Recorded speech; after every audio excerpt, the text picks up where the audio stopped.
The world is observing the International Day for the Elimination of Violence Against Women today, while the women in occupied Kashmir continue to be haunted by the Indian state terrorism, injuries, atrocities, fear, agony, and the howls of pain inflicted by India, according to a report released by the research section of Kashmir Media Service in connection with the day. India has designed its own legal license by draconian laws to target dignity of the Kashmiri women. All parties Hurriyat Conference leaders Fayaz Hussain Jafri and Syed Sibte Shabir Qumi have said that Narendra Modi-led Hindutva Indian government is subjecting the people in occupied Kashmir to the worst state terrorism for demanding their right to self-determination. According to Kashmir Media Service, APHC leaders in a joint statement issued in Srinagar strongly condemned the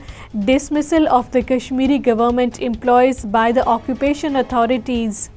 Anti-people policies of the Narendra Modi-led Indian government in occupied Kashmir have added to the miseries and hardships of the inhabitants of the territory. According to Kashmir Media Service, the Kashmir Valley is going through the power crisis of decades due to the apathy of the New Delhi installed administration in occupied Kashmir.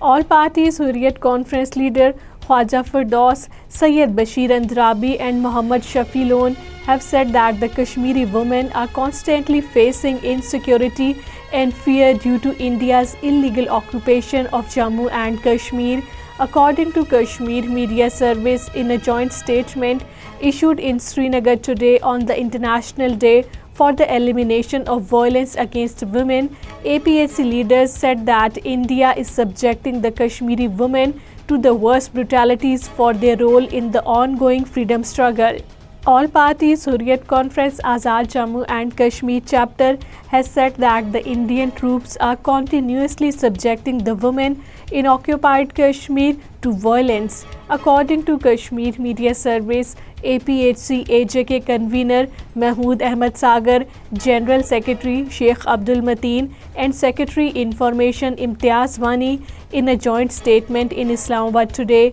on the International Day for the Elimination of Violence Against Women expressed concern over the miseries and plights of the women in the occupied territory.